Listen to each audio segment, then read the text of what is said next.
My father looked me dead in the eye across a mahogany table worth more than my car and said, "The guilty verdict comes down tomorrow, James.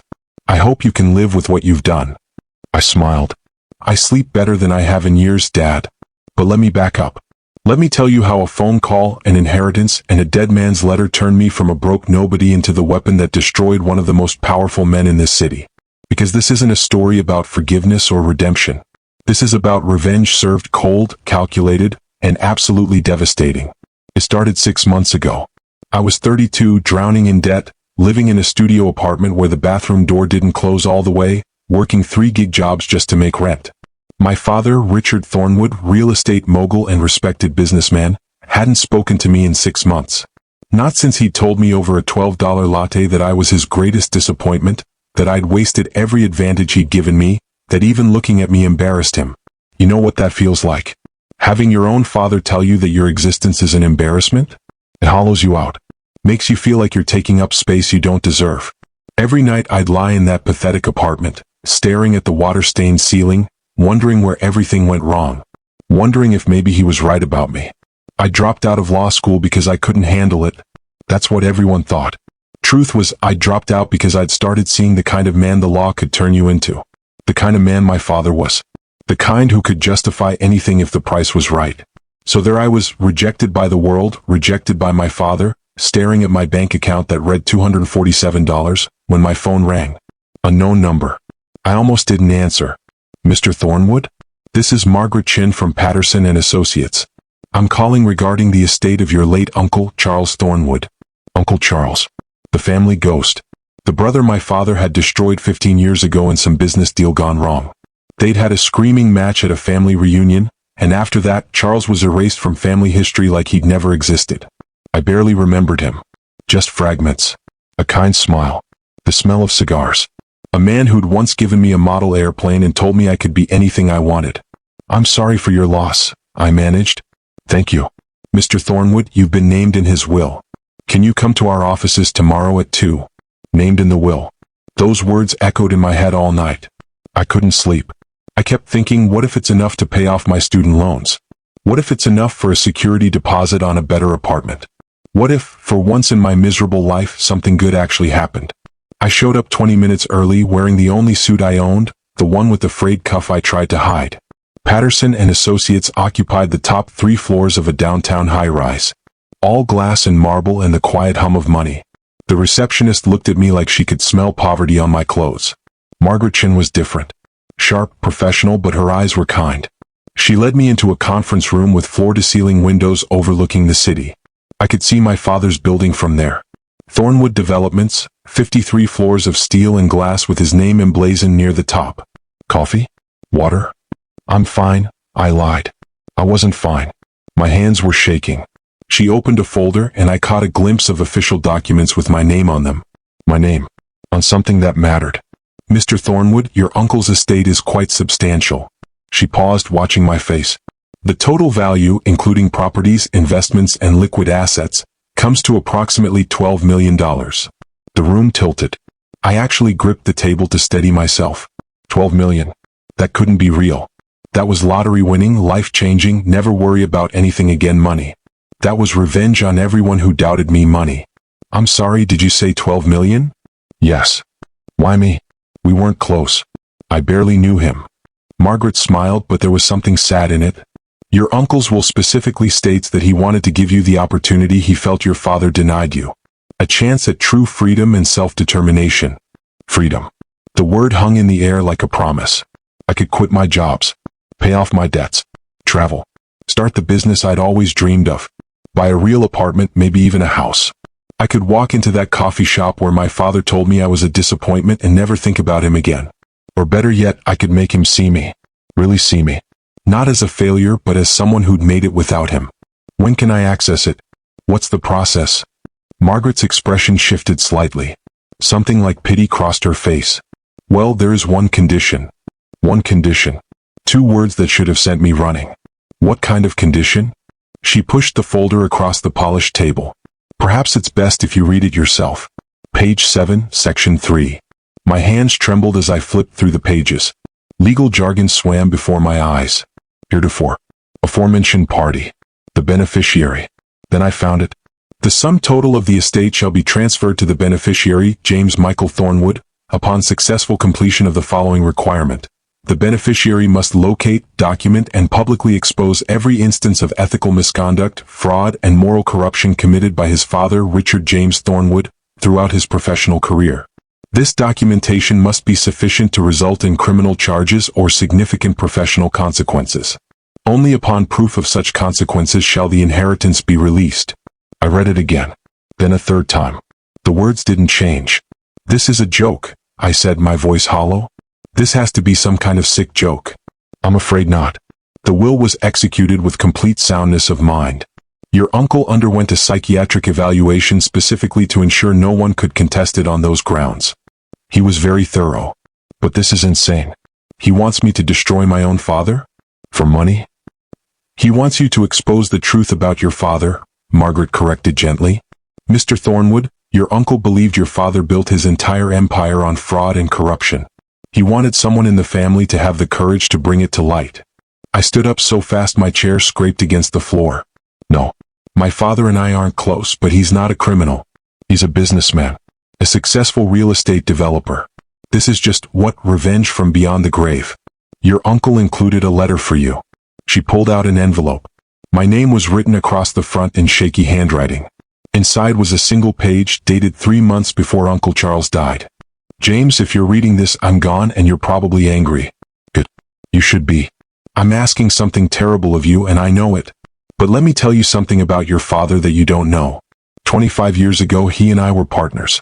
Brothers in business, not just in blood. We were going to build something great together, something honest. Then I found out what he'd been doing. The bribes to city officials. The falsified permits. The families he'd displaced through fraud and intimidation. When I confronted him, when I told him I was going to report it, he destroyed me.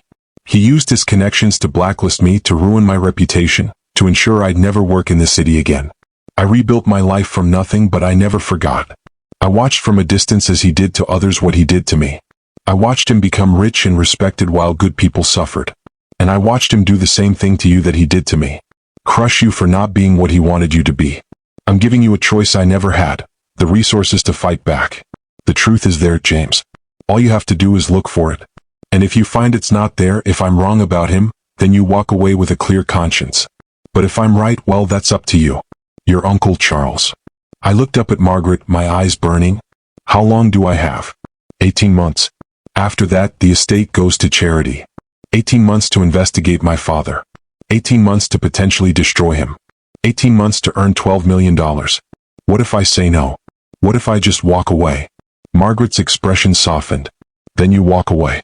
No one will force you to do this. But I should tell you, your uncle was very thorough. He left files. Folders full of preliminary research. Names, dates, properties. He believed he was giving you a head start. He investigated my father? For 5 years. 5 years. Uncle Charles had spent the last 5 years of his life building this revenge plot. And now he was trying to make me the weapon. I need to think about this. Of course. Take all the time you need. Margaret stood and handed me a business card. When you're ready, call me. I'll give you access to your uncle's research. I left the office in a daze. The elevator ride down felt like falling into a different reality. Outside, the city noise crashed over me like a wave. Traffic, voices, sirens.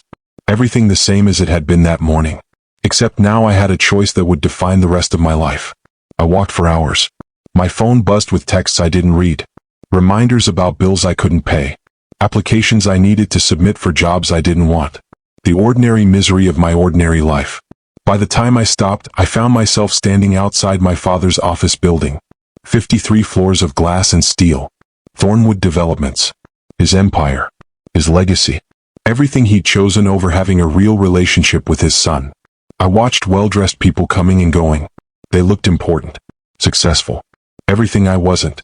Everything my father had always wanted me to be. My phone buzzed again. This time I looked.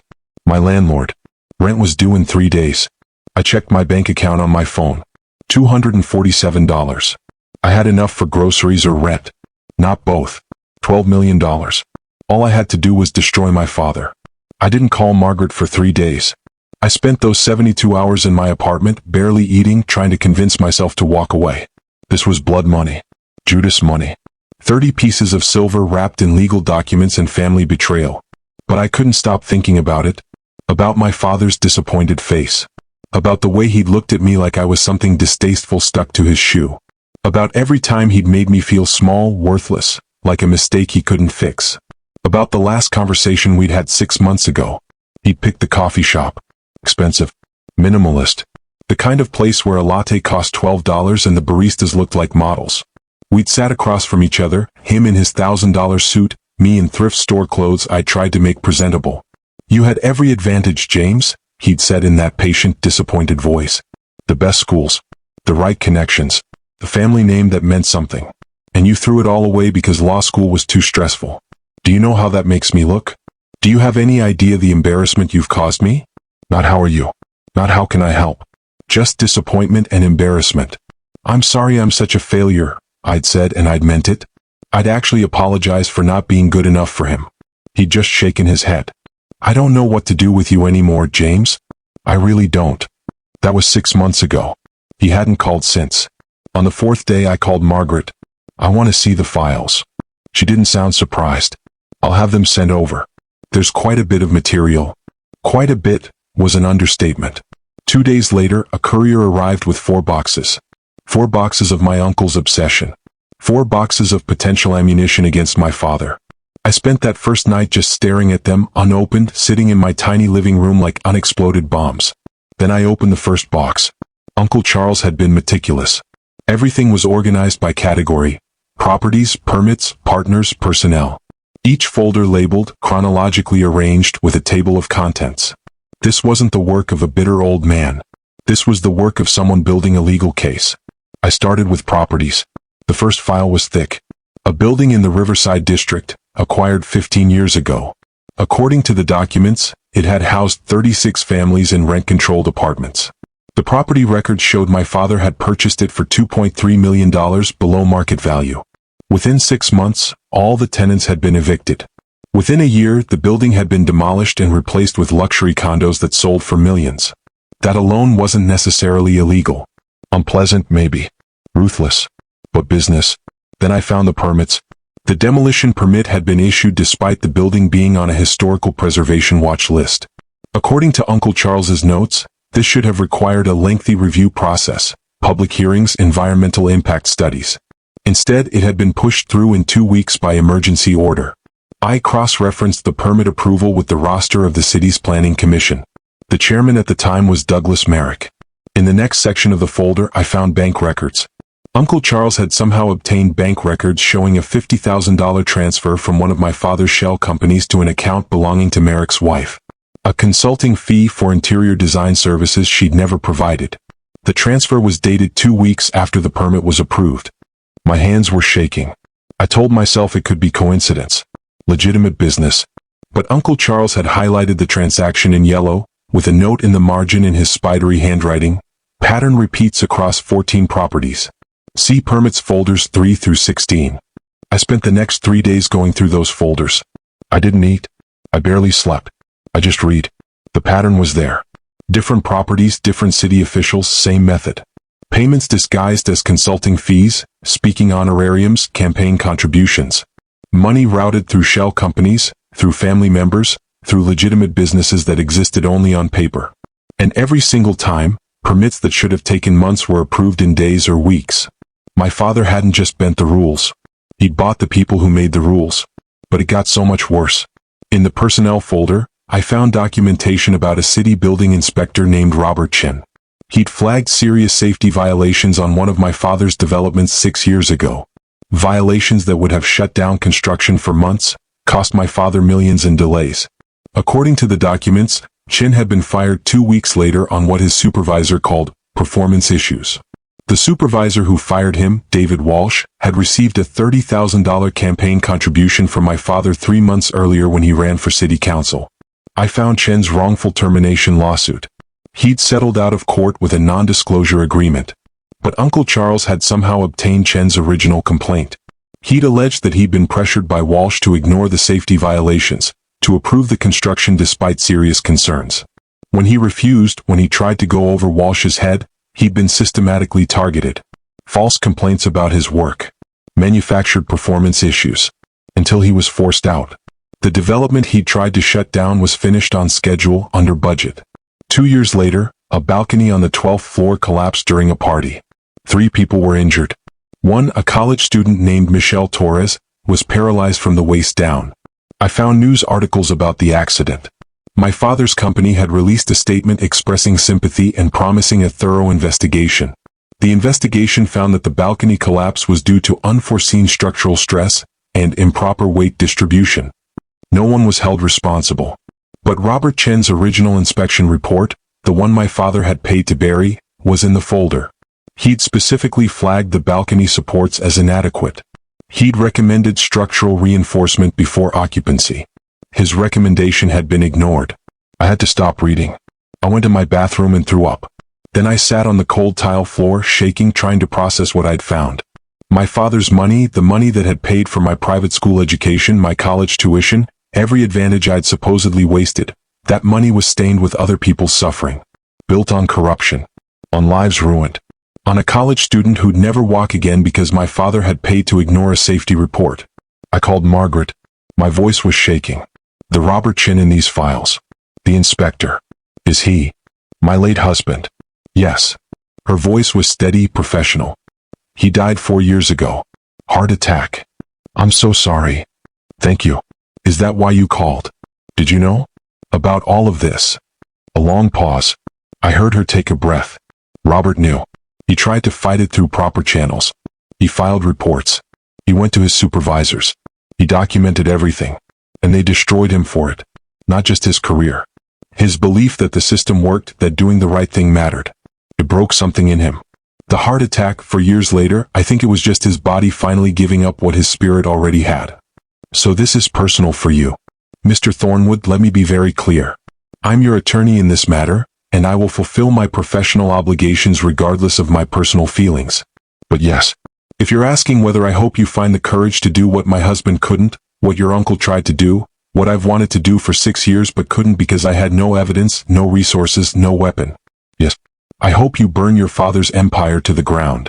The line went quiet for a moment. He destroyed my husband for trying to do the right thing, she said softly. So yes, Mr. Thornwood, this is very personal. After we hung up, I sat in my apartment surrounded by evidence of my father's crimes, and I realized something.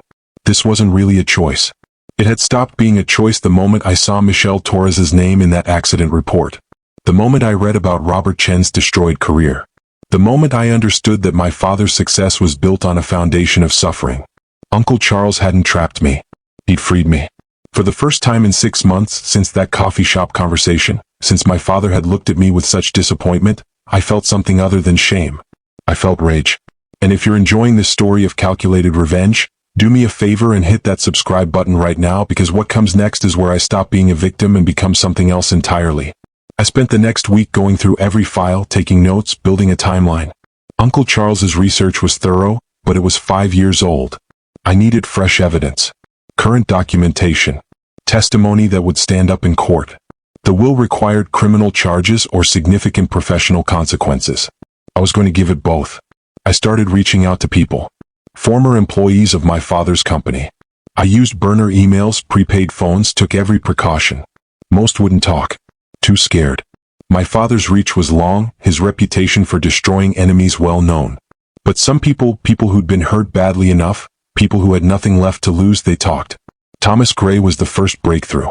He'd been a project manager for my father's company for 8 years before being fired 3 years ago for refusing to follow instructions. Those instructions, he told me over coffee in a diner 40 miles outside the city, included falsifying safety inspection reports. I've got documentation, he said, his hands wrapped around his coffee mug like he was trying to draw warmth from it. Emails, memos, everything. Your father, he'd send these coded messages. Find a way to make it work. I'm sure you can resolve this without delays. Everyone knew what he meant. Cut corners. Ignore problems. Get it done. Why did you keep the emails? Thomas looked at me with tired, haunted eyes. Because 3 people got hurt when that balcony collapsed. Michelle Torres, she was 21 years old. Had a scholarship to study medicine. Now she's in a wheelchair. I knew it was because we cut corners on that building. Because I approved things I shouldn't have, Because your father pressured me and I was too weak to stand up to him. I've lived with that for 6 years. If these documents can make that right even a little, if they can stop him from doing it to someone else, then maybe I can sleep at night again. I added Thomas's evidence to my growing file. Emails where my father explicitly told him to work around Chen's inspection report. Memos about finding alternative solutions to safety requirements. Everything documented, time-stamped, impossible to deny. I hired a forensic accountant next. Sarah Kim came recommended through a lawyer friend who owed me a favor. I paid her with money I borrowed against the potential inheritance, a loan Margaret helped me arrange. Sarah called me after 3 days of preliminary work. Mr. Thornwood, I need to be honest with you. What I'm finding here, this isn't just unethical business practices. This is systematic fraud, tax evasion, money laundering, shell companies within shell companies, payments structured specifically to avoid reporting requirements. If even half of this holds up under scrutiny, your father is looking at serious federal prison time. How serious? Federal charges. Wire fraud, tax evasion, conspiracy to commit bribery of public officials. We're talking 10 to 20 years minimum. Maybe more. I thanked her and hung up. Then I sat in my apartment, the apartment I could barely afford, in the life I'd barely managed to build, and I felt something crack open inside me. Not sadness. Not regret. Relief. Because now I knew. My father wasn't just a difficult man, wasn't just demanding and cold and emotionally distant. He was a criminal. He'd built his empire on fraud and corruption and other people's suffering. And he'd made me feel like a failure for not wanting to follow in his footsteps. I wasn't the disappointment. He was. Over the next 6 weeks, I worked like a man possessed. I interviewed more former employees. I traced money through shell companies and offshore accounts. I documented every bribe, every falsified permit, every family displaced, every regulation ignored. I found Angela Martinez, who'd lost her rent-controlled apartment in one of my father's developments. She'd been evicted with 30 days' notice after living there for 22 years. She was 74 years old at the time. The eviction, combined with the stress of finding new housing on her fixed income, had triggered a stroke. She showed me the medical records, the bills she was still paying off. I found David Sullivan, a contractor who'd refused to use substandard materials on one of my father's projects. My father had not only fired him but had used his connections to blacklist Sullivan throughout the industry. Sullivan had lost his business, his house, ended up working retail to survive. I found Marcus Webb, a former partner who'd objected to my father's accounting practices. My father had forced him out of the company, then sued him for breach of contract, burying him in legal fees until Webb had to declare bankruptcy. Each story added to the file. Each person another witness to my father's systematic destruction of anyone who stood in his way. At the 3-month mark, I had enough. More than enough. The evidence was overwhelming, undeniable. I contacted the FBI's white-collar crime division through an attorney, not Margaret, to keep her separated from this part of the process. The agent who called me back was young, eager, with that federal prosecutor sound in his voice that said he could smell a career-making case. Mr. Thornwood, based on the overview you've provided, we're very interested in pursuing this. But I need to ask you something, and I need you to really think about your answer. Do you understand the implications of what you're doing? This is your father. Once we start this process, once we start making arrests and filing charges, there's no going back. Your family will know you're the source. You'll be making a choice between your father and justice, and that's not a choice anyone should take lightly. I didn't hesitate. I understand completely. And I'm certain about the evidence. Then bring everything to our field office. We'll need you to come in for a formal interview. Bring all physical evidence, all documentation. We'll want statements from anyone willing to testify. I spent the next week preparing. I made copies of everything, backed it up in multiple secure locations. I prepared statements.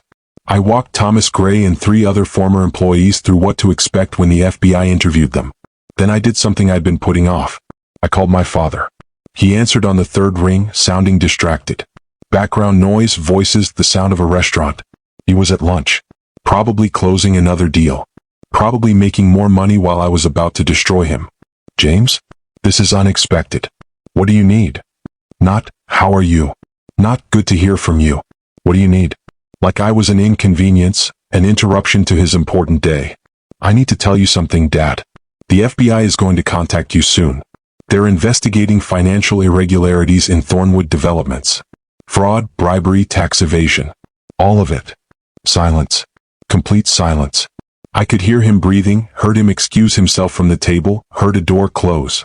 When he spoke again, his voice was different. Cold. Dangerous.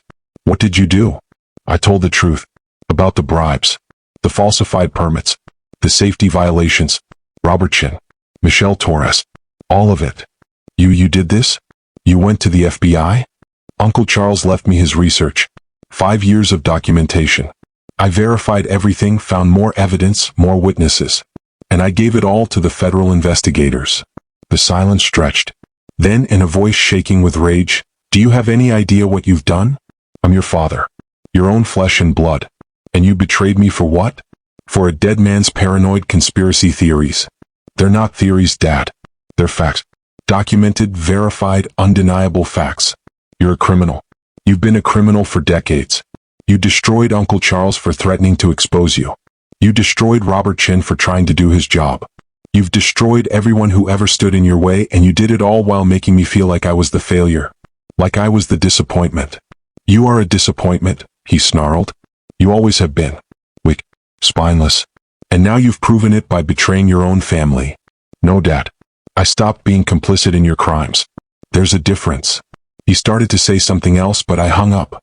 My hands were shaking, but not from fear. From exhilaration. From the pure, intoxicating rush of finally standing up to him.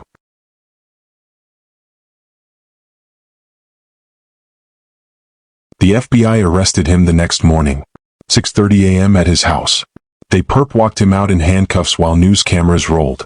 The man who'd spent his entire life cultivating an image of respectability, handcuffed in his bathrobe in front of the world. The story exploded.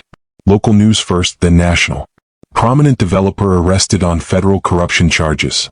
The details were too juicy to ignore. Decades of bribery. Shell companies. The balcony collapse. Michelle Torres' story, a promising medical student paralyzed because a millionaire wanted to save money on construction. My phone started ringing. Reporters. Family members. I ignored them all. The trial lasted 6 weeks. I sat in the back of the courtroom every single day wearing a baseball cap and sunglasses trying to stay anonymous. I watched the federal prosecutors systematically dismantle my father's empire and his reputation. They showed emails where he explicitly ordered subordinates to bribe officials. Bank records tracing millions in illegal payments. Testimony from Thomas Gray about the falsified safety reports. Testimony from Robert Chen's widow about her husband's destroyed career. Michelle Torres testified too, wheeling herself to the witness stand, describing the accident that had stolen her future. My father sat at the defense table in expensive suits, flanked by lawyers who cost more per hour than I used to make in a month. He looked smaller somehow. Older. Diminished. He never looked at me. Not once in 6 weeks. I don't know if he knew I was there, if someone told him, or if he just couldn't bear to see the son who destroyed him. The prosecutors were good. They painted a picture of systematic corruption, of a man who'd spent decades believing he was above the law because his money and connections made him untouchable. They showed the human cost of his crimes. The families displaced. The workers injured. The lives ruined. The defense tried to argue that this was how business worked in real estate, that everyone did it, that my father was being singled out. But the evidence was too overwhelming. The paper trail too clear. The jury deliberated for 4 hours. When they came back, the forewoman looked at my father and read the verdict with a steady voice. Guilty. Count 1 guilty. Count 2 guilty. 38 counts total. Guilty on all but 5. My father's face went white. His lawyers immediately began talking about appeals, but I could see it in his eyes. He knew it was over. My phone exploded after the verdict. Text messages, voicemails, emails. My mother, who I hadn't spoken to in 2 years, left a voicemail screaming at me, calling me a traitor, saying I'd destroyed the family. Aunts, uncles, cousins, people I hadn't heard from in a decade, all of them telling me I should be ashamed, that I'd betrayed my blood, that I was dead to them. Only one person called to tell me she was proud of me. My sister Emma, who'd moved to California 5 years ago to get away from the family drama. I always knew something was wrong, she said, her voice thick with emotion. With Dad, with his business, all of it. But I was too scared to look too closely, you know? It was easier to just move away and pretend everything was normal. But you had the guts to do what none of us could. You did the right thing, James. It doesn't feel right. It feels like I burned my whole life down. Sometimes that's what it takes to build something better. Something real. The sentencing hearing was 3 weeks later. I sat in the same seat I'd occupied throughout the trial. The judge, a stern woman in her 60s named Catherine Morrison, looked at my father over her reading glasses. "Mr. Thornwood, I've presided over many cases in my career. I've seen criminals of every type. But what makes your case particularly egregious is not just the scope of your crimes, but the arrogance with which you committed them. You believed your wealth and connections made you untouchable. You destroyed the lives and livelihoods of good people who tried to stop you. You corrupted public officials meant to protect the community. And when a balcony collapsed because you cut corners, injuring 3 people and permanently disabling a young woman, you felt no remorse. Only concern about your bottom line." My father stared straight ahead, his face a mask. "The law exists to protect the vulnerable from the powerful," Judge Morrison continued. "You spent decades circumventing that protection. This court sentences you to 15 years in federal prison, followed by 5 years supervised release. You will pay full restitution to all identified victims. Your assets beyond what's necessary for restitution will be subject to seizure under civil forfeiture statutes. Do you have anything to say?" My father stood. For a moment I thought he might apologize, might show some remorse. Instead he said, "I'd like to state for the record that I was targeted by a malicious investigation prompted by family members with personal vendettas. I intend to appeal this verdict in sentencing." He sat down. No apology. No acknowledgement of his victims. Nothing. Judge Morrison's face hardened. "Your lack of remorse is noted. Bailiff, please remand the defendant into custody." I watched federal marshals lead my father away in handcuffs. 15 years. He was 62. He'd be 77 when he got out if he made it that long. His empire, everything he'd built, gone. His reputation destroyed. His freedom taken. I felt nothing. Not triumph. Not satisfaction. Just a strange, hollow emptiness. 3 days later Margaret called. "Mr. Thornwood, the condition of your uncle's will has been satisfied. Criminal charges filed, conviction obtained, significant professional consequences achieved. The inheritance is yours. $12 million as promised." $12 million. I'd almost forgotten. This had stopped being about the money weeks ago, maybe months ago. It had become about justice, about exposing the truth, about all the people my father had hurt. But now it was over and I was rich. "I'll need a few days to process all the paperwork," Margaret continued. "But I wanted you to know. Your uncle, he'd be proud of what you did. You exposed corruption that had gone unchecked for decades. You gave his victims a voice. That took courage. Did it? Or was I just a weapon shaped and aimed by a dead man's revenge?" The money hit my account on a Tuesday morning. I logged into my banking app and stared at the balance. $12,347,821. The first thing I did was pay off every debt I had. Student loans that had been crushing me for a decade, gone in an instant. Credit cards maxed out from trying to survive, cleared. The loan for Sarah Kim's forensic accounting work, paid in full with a substantial bonus. I set up a fund for my father's victims. Working with a nonprofit organization, I identified everyone who'd been displaced, blacklisted, or financially harmed. Angela Martinez got enough money to cover her medical bills and live comfortably. David Sullivan got enough to restart his contracting business. Marcus Webb got enough to recover from his bankruptcy.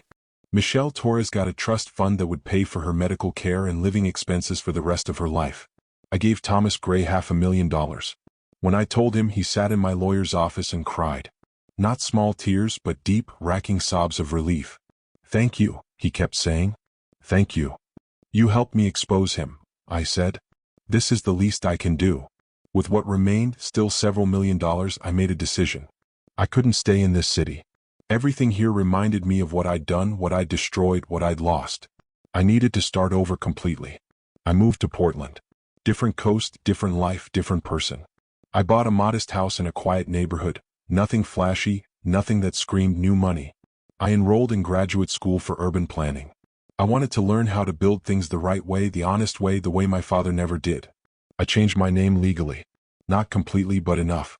James Thornwood became James Mitchell, my mother's maiden name. I wanted distance from the legacy I'd destroyed. The first few months were strange. I'd wake up in my new house, in my new city, and forget for a moment where I was. Then I'd remember. My father was in federal prison. My family had disowned me. I was rich and alone and starting over at 32. Some days it felt like freedom. Other days it felt like exile. I tried not to follow the news about my father, but it was hard not to. His appeal was denied. His assets were seized and liquidated. Thornwood Developments was dissolved, its properties sold off, its employees scattered. The building with his name on it was renamed. It was like watching someone be erased from history.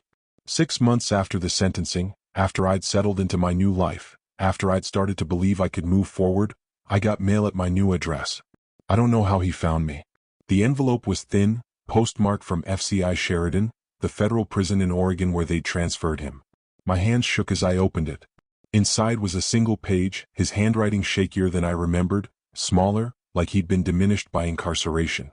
James, I don't know if you'll read this. I don't know if you'll throw it away the moment you see my name. But I need to write it anyway. I've had a lot of time to think in here. Too much time. Nothing but time and silence and the weight of everything I did. They tell me I have 15 years. I'm 62. I'll be lucky to survive 10. Prison is hard on old men, especially old men who thought they were better than everyone else. The other inmates, they know who I am. They've seen the news. Some of them lost housing in buildings I bought and cleared. Some of them have family that got hurt in my developments. I'm not safe here. I'm not safe anywhere anymore. But I'm not writing to complain. I'm writing because you were right. About everything. I spent so long building an empire that I forgot what it cost. I forgot who I hurt. I forgot who I was. When you were a boy, James, before the money really started rolling in, I remember taking you to a construction site. You were maybe 7 or 8. You looked up at me with these big eyes and asked if we were going to build something good, something that would help people. And I told you yes. I meant it then. Or I thought I did. But somewhere along the way, the building stopped being about people and started being about profit. About winning. About being on top. And anyone who got in the way was just an obstacle to remove. I removed a lot of obstacles, James. My brother Charles. Robert Chin. Thomas Gray. All those families. All those people who trusted me, who believed in the system, who thought doing the right thing mattered. I destroyed them because it was easier than admitting I was wrong. You asked me once, years ago when you were in college, why I worked so hard. Why I was never home. Why making another million mattered when we already had enough. I told you that you wouldn't understand, that you were too soft for business. But the truth is I didn't have an answer. I just knew how to keep building, keep acquiring, keep winning. I didn't know how to stop. And I didn't know how to be a father. I knew how to be disappointed when you didn't meet my standards. I knew how to criticize, to push, to demand more. But I didn't know how to just love you. To be proud of you for who you were instead of trying to shape you into who I wanted you to be. When I found out you were the one who went to the FBI, my first reaction was rage. Betrayal. How could my own son destroy me? But that rage didn't last. It couldn't. Because sitting in a cell, watching my empire dissolve, my reputation destroyed, I realized something. You weren't the disappointment, James. I was. You were the only one in the family with integrity. The only one brave enough to do what needed to be done. Uncle Charles tried to stand up to me and I crushed him. Robert Chin tried to do his job honestly and I had him fired. But you succeeded where they failed. You brought me down. And you did it not for revenge, not for cruelty, but because it was the right thing to do. I wish I could say I'm sorry to you. I'm sorry. For making you feel worthless. For treating you like a failure. For being so obsessed with success that I forgot to be a father. But I know sorry doesn't fix what I broke. It doesn't give you back the years I made miserable. It doesn't undo the damage. All I can tell you is this. I'm proud of you, son. I should have said that more. I should have said it at all. You had more courage at 32 than I've had in my entire life. You stood up for what was right even when it cost you everything. That's not weakness. That's strength. I hope you build something with Uncle Charles's money. Something good. Something that helps people. Something that makes up for all the destruction I caused. I know you will. You're better than I ever was. Take care of yourself, James. And if you can find it in yourself, try to remember that once, a long time ago before I became the man you had to destroy, I was a father who loved his son. I just forgot how to show it. I'm sorry. Dad. I read the letter 3 times sitting at my kitchen table in my new house in my new city. Tears streamed down my face and I didn't try to stop them. This was supposed to be revenge. Clean, simple, deserved revenge. My father had been a monster and I'd slain him. That was the story. That was what I'd told myself for months. But his letter complicated everything. It didn't excuse what he'd done. Didn't erase the lives he'd ruined, the corruption, the crimes. But it made him human again. Not a monster. Just a man who'd lost his way so completely that it took prison and losing everything to find his way back. Was this what revenge felt like? This hollow, painful victory? This strange mix of justice and grief? I kept the letter. I put it in a drawer in my desk, and some nights when I couldn't sleep, when I wondered if I'd done the right thing, I'd take it out and read it again. Graduate school helped. Urban planning gave me purpose, gave me a way to use what I'd learned from my father's crimes to do something constructive. I wrote my thesis on ethical development practices, on how cities could prevent the kind of corruption my father had exploited for decades. I started dating again. Sarah, a teacher I met at a coffee shop. I told her my name was James Mitchell, that I'd inherited some money from a relative and was going back to school. Not a lie exactly, just not the whole truth. We went slowly. I wasn't ready to tell her everything, wasn't sure I'd ever be ready. But she was kind, patient, and she made me laugh. That felt like something worth protecting. A year after my father's sentencing, I got another letter from him. This one shorter. James, I don't expect you to write back. I just wanted you to know that I'm doing okay. As okay as anyone can be in here. I've been helping in the prison library, teaching some of the younger inmates to read. It's not much, but it's something good. Something that isn't about profit or winning. You asked me once what success meant. I told you it meant being on top. I was wrong. Success is being able to look at yourself in the mirror and not feel ashamed. I can't do that yet. Maybe I never will. But I'm trying. That's all I wanted to say. I'm trying. And I hope you're happy. You deserve to be happy. Dad. I did write back. Just once. A short letter telling him I was doing well, that I was in school, that I was building a life I could be proud of. I didn't tell him where I was. I didn't tell him about Sarah, about my new name, about the house or the career I was building. But I told him I'd read his letters, and that I hoped he kept trying. He wrote back saying thank you. That was all. Just thank you. We wrote occasionally after that. Never about the trial, never about what he'd done or what I'd done to him. Just small updates. He told me about the books he was reading, about the inmates he was helping. I told him about my classes, about the projects I was working on. It wasn't forgiveness. I'm not sure I could forgive him, not completely, not for everything. But it was something. A thin thread of connection between a father and son who destroyed each other and were trying to figure out what came next. 2 years after the trial, I graduated with my master's degree. Sarah came to the ceremony. So did Emma, flying in from California. She kept in touch, the only family member who'd stood by me. I'm proud of you, Emma said, hugging me tight. You took something awful and turned it into something good. That takes real strength. Did it? Or had I just been Uncle Charles's weapon, aimed at my father with precision? I got a job with a nonprofit focused on affordable housing development. Ironic, maybe, given what my father had done to affordable housing. But it felt right. Like closing a circle. I proposed to Sarah after dating for a year and a half. I told her everything first. Who I really was. What I'd done. Why I'd changed my name. I showed her the news articles, the court documents, my father's letters. She listened to everything, her face unreadable. When I finished, she was quiet for a long time. Are you ashamed of what you did? She finally asked. No. Yes. I don't know. I did the right thing. I know I did. But it cost so much. Would you do it again? If you had to choose again, knowing everything you know now? I thought about it. Really thought about it. About Michelle Torres in her wheelchair. About Robert Chen's destroyed career. About all the families my father had displaced, all the people he'd hurt. Yes, I said. I'd do it again. Sarah took my hand. Then you have nothing to be ashamed of.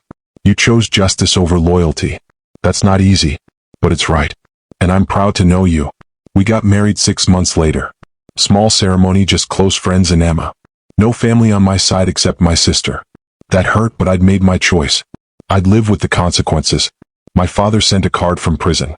Just 3 words, congratulations. Love, Dad. I cried when I read it. 3 years into his sentence, my father's health started failing. Prison had been hard on him. He'd had a heart attack, recovered, but was weaker. His lawyer called to tell me the prison medical staff didn't think he'd survive the full 15 years. He's requested to see you, the lawyer said. If you're willing. I wasn't sure I was. But Sarah encouraged me. You don't have to forgive him, she said. But you might regret not saying goodbye. I flew back to Oregon. I hadn't been back since I'd left. The city looked different, or maybe I was different. I drove to the prison, went through security, sat in a visitation room that smelled like disinfectant and despair. They brought my father in. He'd aged a decade in 3 years. His hair was completely white. He'd lost weight, looked frail. But his eyes, when he saw me, lit up with something like joy. James, he said, sitting down across from me. You came. Sarah thought I should. Sarah, your wife. You got married. Yeah. 2 years ago. I'm sorry I couldn't be there. We sat in awkward silence. The weight of everything unsaid, everything that had happened, hung between us like a wall. How are you? I finally asked. Dying, probably. The doctors won't say it outright, but I can tell. My heart's giving out. Probably poetic justice. He tried to smile. It didn't quite work. I'm sorry. Don't be. I earned this. Every minute of it. He looked at me, really looked at me. You look good. Happy. That makes me glad. I'm happy. Mostly. Mostly is more than I deserve for you to feel. He paused. I wanted to tell you in person that I'm proud of you. I know I said it in the letters, but I needed to say it to your face. You became the man I should have been. The man I pretended to be. You have integrity. Real integrity, not the fake kind I put on for press photos. Dad. Let me finish. Please. I don't have much time and I need to say this. He took a shaky breath. What I did to Uncle Charles, to Robert Chin, to all those people, there's no excuse for it. I can't take it back. I can't fix it. But you did fix it. You stopped me from hurting anyone else. You gave those people justice. And you did it knowing it would cost you everything. Your family, your name, your relationship with me. That's courage I never had. Tears were running down his face. Down mine too. I loved you, I said, my voice breaking. I loved you and I wanted so badly for you to be proud of me. And when you weren't, when you kept telling me I was a disappointment, it destroyed me. I know. I'm sorry. I'm so sorry, James. You were never a disappointment. I was just too blind and arrogant to see what I had. A son with principles. With compassion. With strength. I tried to shape you into me and thank God you resisted. Thank God you became yourself instead. We talked for another hour. About nothing and everything. About my work, about the inmates he was helping, about small memories from when I was a kid. Good memories before everything went wrong. When the guard said time was up, my father stood slowly.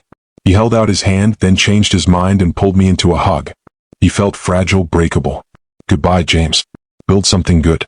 Something that matters. And try to be happy. That's all I want for you now. Goodbye, Dad. I never saw him again. He died 4 months later. Another heart attack, fatal this time. The prison called to inform me. There was no ceremony, no funeral. He'd requested cremation, his ashes scattered without fanfare. Emma flew in. We scattered his ashes together at a park he'd liked when we were kids, before the money, before everything went wrong. Just the two of us, remembering the man he'd been before he became the man I had to destroy. Do you regret it? Emma asked as we watched the ashes drift away on the wind.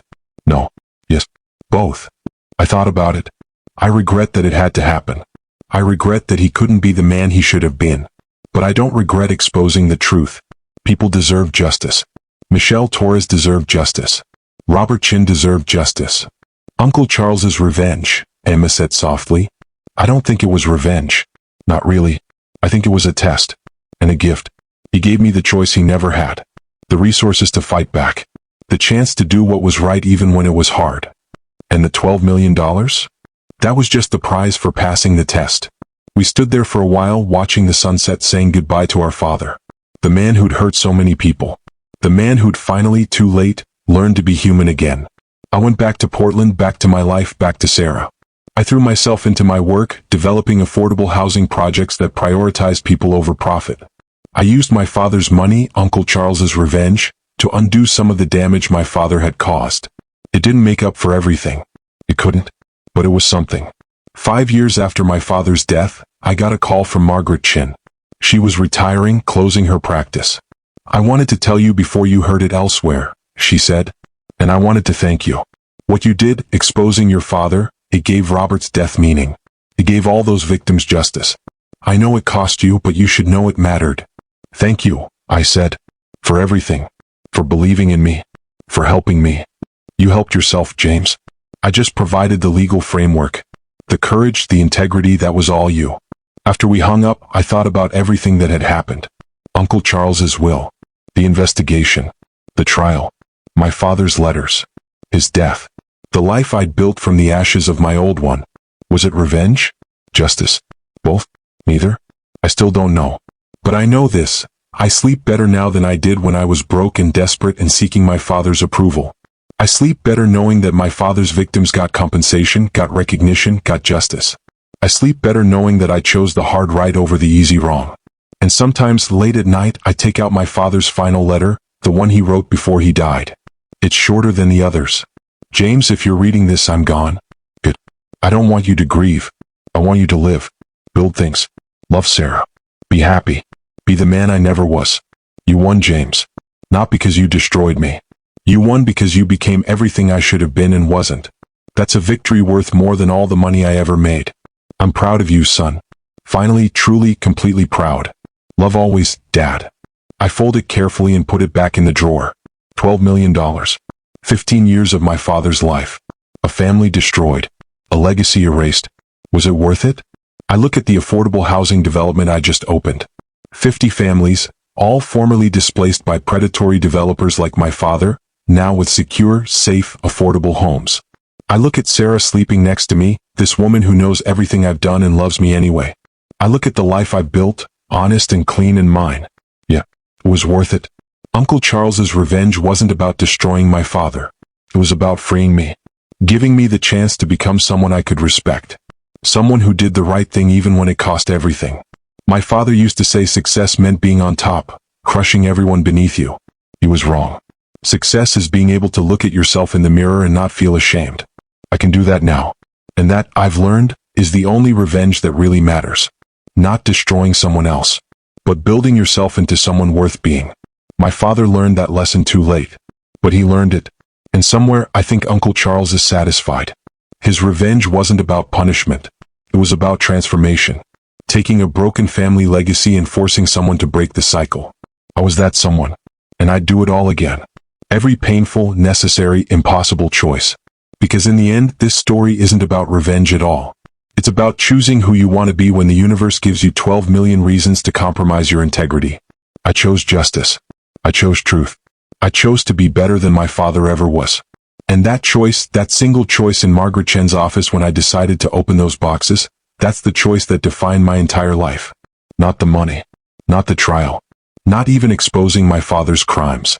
Just the choice to look at the truth and not turn away. That's what Uncle Charles really left me. Not $12 million. But the courage to choose who I wanted to be.